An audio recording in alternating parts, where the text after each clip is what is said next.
আমার নাম অনামিকা সাহা। বয়স 18, হালকা চাপা গায়ের রং, ব্যাঙ্গালোর এর নার্সিং করি। আমাদের ছোট্ট পরিবারে আমি আমার মা, বাবা আর ভাই থাকি। আমার ভাইয়ের নাম দিলীপ সাহা। বয়স 17, ফর্সা। এই বছর এইচএসসি পরীক্ষা দিল। আমার মা গৌরীতা সাহা, বয়স 42, ফর্সা, স্বাস্থ্যবান চেহারা, হাউসওয়াইফ। আর আমার বাবা উপেন্দ্র সাহা, বয়স 47, শ্যামলা একটা প্রাইভেট কোম্পানিতে চাকরি করে। আমি যেহেতু একটা মধ্যবিত্ত ফ্যামিলি থেকে বিলং করি, তাই আমার কোনো দিনও ডাইরেক্ট কিছু করা বা ছেলেদের সাথে ফ্লার্ট করার মতো কোনো কিছু করা হয়নি। তাই যেখানে আমার বান্ধবীরা বয়ফ্রেন্ডের দিয়ে ফাটিয়ে বড় করে ফেলেছিল, আমার এসব বিষয়ে কোনো প্র্যাকটিক্যাল অভিজ্ঞতা ছিল না।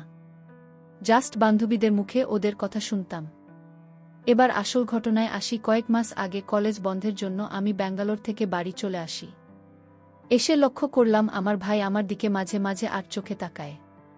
সাধারণত আমি বাড়িতে চুড়িদার বা গেঞ্জি আর ট্রাউজার পরে থাকি, আর হস্টেলে থেকে সামনে না পরে থাকা অভ্যাস হয়ে গিয়েছিল। তাই বাড়িতেও খুব একটা পরতাম না। তাই যখন গেঞ্জি পরতাম বা ওড়না ছাড়া চুড়িদার পরতাম, আমার অনেকটা বোঝা যেত। তাছাড়া বাড়িতে এসে আগের মতোই রাতে ভাইয়ের সাথে ঘুমাতাম। তখন ঘুম থেকে ওঠার পর জামা কাপড় এলোমেলো থাকত, আর ভাইয়ের ওই নারীর নিচে চাপা দেওয়ার চেষ্টা করত। যেহেতু আগে সব অতটা বুঝতাম না, তাই খেয়াল করিনি। কিন্তু তখন থেকে বুঝতে পারলাম আমার ভাই ও বড় হয়ে গেছে। তাই তারপর থেকে আমি ও ভাইকে আস্তে আস্তে প্রশ্রয় দিতাম। রাতে একটু ঢিলেঢালা জামা পরতাম, আর সামনে ছাড়াই শুতাম, যাতে একটু এলোমেলো হলে আমার ওই দিকে ওকে আকর্ষণ করতে পারে। এসব করতে আমার খুব ভালো লাগত, কিন্তু এসব করতে আমার খুব একঘেয়ে লাগছিল। তাই ঠিক করলাম ভাইকে দিব। হাজার হোক আমি একটা মেয়ে, তাই খিদে আমার মধ্যেও কম ছিল না। আর বাড়িতে একটা তরতাজা ভাই থাকতে বাইরে গিয়ে দেওয়ার প্রয়োজনই পড়ে না। তাই তারপর থেকে আমি ওর আরও কাছাকাছি চলে গেলাম। যখন তখন ওর সামনে ঢলে পড়তাম, রাতে পিছন থেকে চেপে ধরতাম যাতে আমারও ঘষা লাগতে পারে। ঘুমের মধ্যে ওর গায়ে পা তুলে দিতাম, আরও কাছে থাকলে ওড়না সরিয়ে রাখতাম। বলাই বাহুল্য, এগুলো বাবা মায়ের চোখ এড়িয়ে চলতে। আর মুখে বিরক্তি দেখালেও বেশ বুঝতে পারতাম ও নিজেও ভেতরে ভেতরে এগুলো এনজয় করছে। আর আমারও নেওয়ার জন্য তার সই ছিল না। তাই ঠিক করলাম রাখির দিনকে ভাইয়ের হাতে আমার পর্দা ফাটাব। রাখির দিনটা খুবই ভালোভাবে কাটল। রাখির দিন তবুও কোনো আত্মীয়র আসেনি, তাই ঘরোয়াভাবেই আয়োজন হয়েছিল। স্নান করে আমি একটা পাতলা টপ আর ট্রাউজার করলাম। ভেতরে কিছু করিনি, যাতে আমার খুব ভালোভাবে বোঝা যায়। আর নিয়মিত শেভ করতাম বলে আমার খুব ভালো করে বোঝা যাচ্ছিল। গেঞ্জিটা এতটাই পাতলা ছিল যে আমার সদ্য স্নান করা গায়ের উপর আটসাট হয়ে লেগেছিল, সেটা পুরো বোঝা যাচ্ছিল। এভাবেই আমি রাখি নিয়ে ভাইয়ের কাছে গেলাম। ওভাবে আমাকে দেখে ওর চোখ দুইটা ছানাবড়া হয়ে গেল। বুঝলাম ওর নিচে জেগে ওঠা যন্ত্রটাকে সামলাতেও প্রাণপণে চেষ্টা করছে। আমি ওদিকে না তাকিয়ে একটা মুচকি হাসি দিয়ে ওর হাতে রাখি বেঁধে দিলাম। তারপর ওকে জড়িয়ে ধরে ওর কপালে একটা চুমু খেলাম। ওর কাছে এটা পুরোটাই অপ্রত্যাশিত ছিল, তাই ও নিজেকে ঠিক সামলাতে পারল না। কালকে আমার গায়ে পড়ে গেল। ও তাড়াতাড়ি নিজেকে সামলে নিল আর স্বরে বলল। বদলে আমি ওকে একটা মুচকি হাসি উপহার দিলাম। রাতে খাওয়া দাওয়ার পর আমি আর ভাই আমাদের ঘরে ঘুমাতে গেলাম। আমাদের ঘরটা ছিল বাড়ির পিছন দিকে, আর ফ্যান চলত বলে এক ঘরের কথা অন্য ঘরে শোনা যেত না। তখন বর্ষাকাল হলেও 24 দিন ধরে খুব গরম পড়েছিল, তাই আমরা ফ্যান চালিয়ে ঘুমাতাম। ভাই রাতে সম্পূর্ণ ঘুমাতো, তাই আমি ঘরে গিয়ে বললাম আমার খুব গরম লাগছে। তাই আমিও সম্পূর্ণ হয়ে ঘুমাব। ও একটু অবাক হয়ে বলল, কি যে বলিস, তুই কি ঘরে একা নাকি যে সম্পূর্ণ হয়ে ঘুমাবি? আমি বললাম, একা না হলেই নাকি হয়েছে? আমি তো খারাপ কিছু করছি না। ধুর, আমি একটা ছেলে আর তুই একটা মেয়ে, ভাবে একসাথে ঘুমানো যায় নাকি? কেন ছেলে মেয়ে একসাথে সম্পূর্ণ হয়ে ঘুমায় না? ধুর, আমরা তো ভাই বোন, ভাবে আমি থাকতে পারবো না। তুই বরং এই ঘরে ঘুমা, আমি মা বাবার সাথে ঘুমাতে গেলাম। এবার আমি ওর হাতটা টেনে ধরে বললাম, দিদির সামনের দিকে তাকানোর সময় মনে থাকে না আমরা যে ভাই বোন? এই বলে আমি আমার সম্পূর্ণ ফেললাম, আর আমার বেরিয়ে পড়ল। আমার দেখতে পেয়েও আমার উপর ঝাঁপিয়ে পড়ল। আমি হেসে বললাম, কি রে, এখন আমরা ভাই বোন নই? ও বলল, ধুর, ভাই বোনের সম্পর্কে তোর খাওয়া অবধি, তুই আমার পার্সোনাল। তুই নিজের মায়ের পেটের ভাই, এর মুখেও রকম কথা শুনে আমার ইচ্ছা 10 গুণ বেড়ে গেল। আমি ওর মাথাটা আমার রান্না করা খাবারের উপর রেখে বললাম, যত পারিস তোর দিদির খাবার। আমার মুখে এসব কথা শুনে অবাক হয়ে গেল। বলল, এসব কথা কি তুই কোথায় শিখেছিস? আমি বললাম, বাইরে হস্টেলে থাকলে অনেক কিছু শেখা হয়ে যায়। ও আর কথা না বাড়িয়ে খাওয়া শুরু করল। আমি ওর খাওয়া দেখে মুচকি হাসলাম। আমার হাসি দেখে ভাই হেসে বলল, কাজ শুরু করার আগে এই অবস্থা। শুরু করলে কি হবে? আমি বললাম, যা হবে হবে, তুই চালিয়ে যা। ওর কাজ দেখে আমি বললাম, এত ভালো কাজ কোথায় শিখলেন? আগে কাজ করছিস নাকি? ও বলল, না, এই প্রথম। আমি হেসে বললাম, তবে এবার রাখিতে আমি তোকে আমারে গিফট করলাম। ও তাই শুনে আমাকে একটা হামি দিল। সেই রাতে আমরা আরও অনেক কাজ করেছিলাম। তারপরেও অনেক করেছি। কিন্তু সেই সুখ আমার বেশি দিন থাকল না। 3 মাস পরেই আমার বিয়ে হয়ে যায়। আমার স্বামী বিদেশ থাকে। বিয়ের 1 মাস পর বিদেশ চলে গিয়েছে। বাসর রাতেই স্বামী দিয়েছিল। এরপর আর কেউ দেয়নি। বলতে পারো নেওয়ার ইচ্ছে আছে, কিন্তু উপায় নেই। স্বামীর আবার সমস্যার কারণে বাচ্চাও হয়নি। স্বামী বিদেশ গেল, 1 বছর পার হয়ে গেছে। বর্তমানে গ্রীষ্মকাল চলছে। অনেক গর্ব করছে। শরীর ঠিক রাখতেও অনেক পানি খেতে হয়।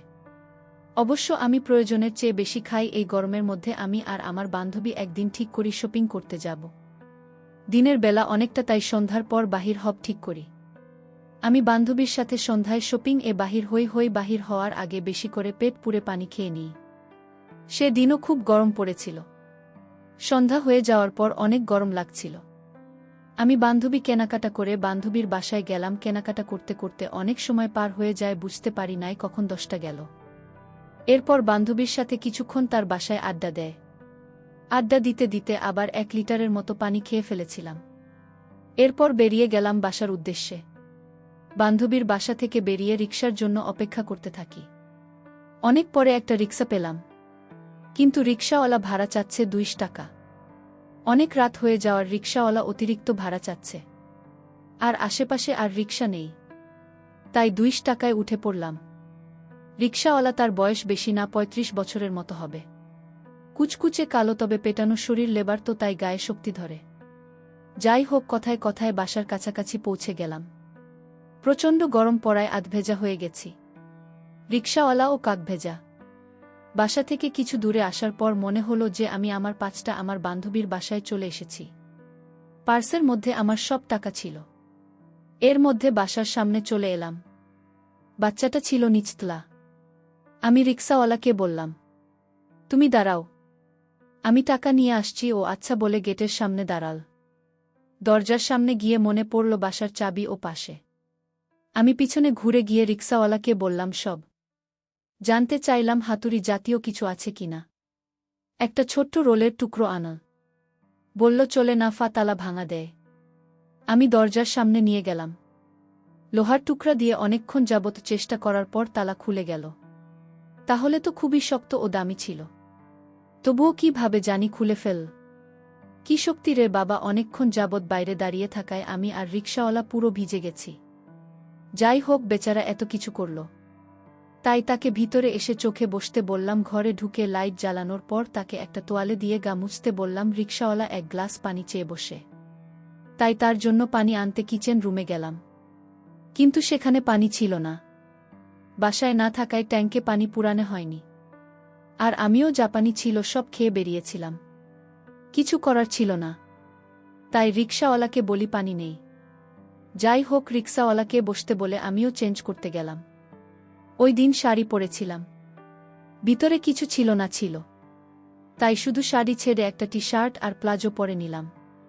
চেঞ্জ করে রুম থেকে বেরোতে গিয়ে দেখলাম সে এতক্ষণ দরজার ফাঁক দিয়ে দেখছিল। আমি রেগে গিয়ে বাহিরে এসে তাকে চড় মেরে বসলাম। বলল, আমি ভুল করেছি। মাস দেন, আমার টাকা দেন, চলে যায়। আমি রেগে বেডরুমে গেলাম। এ কি? আলমারির চাবি ভুলে পার্সেকরের সাথে নিয়ে গেছে, কি হবে এখন? আমার সব টাকা যদিও পার্সে ইয়ে গেছে, তাও খুঁজে দেখি কিছু পাই কিনা। অনেক খুঁজে 50 টাকা পেলাম।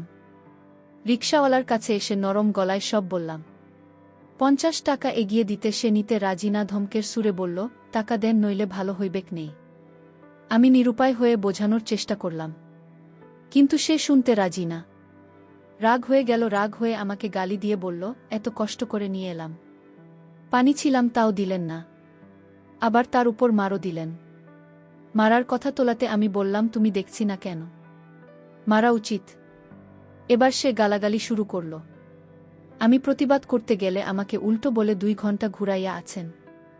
ওটা কিছু না, আমি দেখছি তাতে দোষ। আমি আরও রেগে গেলাম। রেগে গিয়ে আমিও তাকে গালিগালাজ করলাম। এতে রিকশাওয়ালা লোকটা আরও ক্ষিপ্ত হয়ে গেল। এবার সে বলল, টাকা দিয়ে নইলে আইস্তরে ভেড়া টাকা উসুল করুন। এই বলে সে ঘরের মেন দরজা বন্ধ করে দিয়ে আমার দিকে এগিয়ে এলো। আমি দৌড়ে বেডরুমে ঢুকে দরজা আটকাতে গেলে সে ধাক্কা দিয়ে রুমে ঢুকে গেল। আমাকে জাপটে ধরল।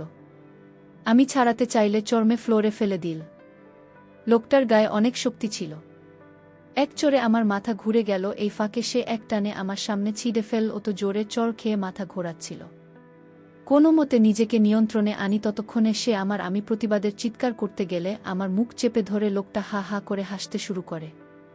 এরপর সে আমাকে মারা শুরু করল, সাথে গালিও দিতে শুরু করল। মারতে মারতে লোকটা বলল, আর কোনোদিন পুরুষের গায়ে হাত দিবি। এরপর সে থেমে গেল। ভেবেছিলাম বুঝি শেষ, কিন্তু লোকটা বলল, একটা শর্ত পূরণ হয়েছে, বাকিগুলির জন্য তৈরি হও। আমি মাথা ঘুরিয়ে নিচ্ছিলাম বলে রেগে গেল। এটা দেখে শেখে করে হাসল। লোকটা বলল, মুক্তির আছিস কেন? আমার অনেক বমি বমি পাচ্ছিল, শরীরের শক্তি পাচ্ছিলাম না উঠে বসার। আমি বাধা দিয়ে বললাম, প্লিজ ওই জায়গাটা ছেড়ে দিন। কিন্তু আমার কোনো কথায় কান না দিয়ে লোকটা আমার। বন্ধুরা, ভিডিও মাঝখানে একটা কথা বলতে চাই। আমি তোমাদের আনন্দ দেওয়ার জন্য খুব কষ্ট করে ভিডিও বানাই, তাই তোমাদের কাছে অনুরোধ থাকবে অবশ্যই এই ভিডিওটি দেখে একটি লাইক করবে এবং চ্যানেলটি সাবস্ক্রাইব করে পাশে থাকবেন। আমার কিছু করার ছিল না, পুরোপুরি তার বাঁধনে আটকা পড়ে গেছিলাম। আমি হাত ছাড়াতে চেষ্টা করছিলাম কিন্তু পারছিলাম না। আমি ভালোভাবে বুঝতে পারছিলাম কিছুক্ষণ পর আমার সাথে কি হতে চলেছে। আমার খুব লজ্জা পাচ্ছিল, কারণ আমার স্বামীও কখনো আমার সাথে এমন করেনি। আমি আর নিজেকে সামলাতে পারছিলাম না। প্রথমবার আমার হয়েছে, সেও একটা আলাদা অনুভূতির সাথে এবং একটা আলাদা লোকের দ্বারা। মন পাগল করা অনুভূতি। রাত পেরিয়ে সকাল হয়ে যায়, আমার ঘুম ভাঙে। কিন্তু লোকটা তখন ছিল না। রাতে যা কিছু হয়েছিল আমার স্পষ্ট মনে ছিল। কিন্তু এসব কিছু জানাজানি হলে আমার আর মান সম্মান থাকবে না, তাই সব কিছু চেপে যায়। কয়েক মাস পর জানতে পারি আমি প্রেগন্যান্ট। এ ব্যাপারে আমার পরিবারের কেউ জানে না। স্বামী বিদেশে 1 বছর হয়েছে, এখন বাচ্চা হওয়া মানে, তাই তাদের কাউকে জানায়নি। নিজের খেয়াল নিজেই রাখি, বাচ্চাটাকে মেরে ফেলার সমস্ত হয় না, তাই ঘরের কাজের জন্য কাজের বুয়া রাখি। রিকশাওয়ালা লোকটা যাওয়ার সময় একটা কাজে নাম্বার লিখে দিয়েছিল। এরপর 1 বছর কেটে যায়, ফুটফুটে বাচ্চার জন্মদিন। বাচ্চা পুরোপুরি লোকটা মতো চেহারা। বাচ্চাটার দিকে তাকিয়ে লোকটার সাথে কাটানো কথাগুলো মনে পড়ে গেল। বাচ্চার জন্মের পর ওই লোকটাকে একদিন কল করি। প্রথমে চিনতে পারেননি, পরবর্তীতে বুঝতে পারল। লোকটাকে বাড়ি আসতে বলি, লোকটাকে তার নিজের সম্পর্কে বলতে বলি। লোকটা জানায় তার অন্য জায়গায় থাকে। লোকটা এই শহরে রিকশা চালায় 10 বছর। ছুটি নিয়ে বাড়িতে গেলে লোকটার বয়স সমস্যার কারণে বুকে দিতেও পারে না, তার বাচ্চা হয় না। লোকটাকে তার বাচ্চা কোলে দিলাম এবং সান্ত্বনা দিয়ে বললাম, তোমাকে আর তোমার বউয়ের কাছে যেতে হবে না, শুধু মাসে মাসে তাকে টাকা পাঠিয়ে দিও। আর তুমি এবার থেকে আমার সাথে থাকবে, আমার স্বামী অনুপস্থিতিতে তুমি আমার সঙ্গী হবে। তবে এ ব্যাপারে কাউকে বলা যাবে না। বর্তমানে আমি আসে, একই সাথে থাকি। সে সারাদিন রিকশা চালিয়ে বাড়িতে আসে, আর আমি বেশি বেশি খাবার খেয়ে তার আর তার বাচ্চার জন্য দুধ ও গুজে রাখি। আমার স্বামী 5 বছর পর পর দেশে আসবে এবং 12 মাস থাকবে, তাই এর জন্য আগে ব্যবস্থা করে রাখি। যতদিন আমার স্বামী থাকে ততদিন সে লোকটা আর তার বাচ্চাকে নিয়ে অন্য জায়গায় থাকে। আমার স্বামী চলে যাওয়ার পর তারা আবার আসে। বন্ধুরা, আজকের গল্পটি যদি তোমাদের ভালো লেগে থাকে তাহলে অবশ্যই ভিডিওটিতে লাইক করতে ভুলবেন না। আর এরকম নতুন নতুন গল্প পেতে আমাদের চ্যানেলটিকে সাবস্ক্রাইব করে পাশে থাকবে।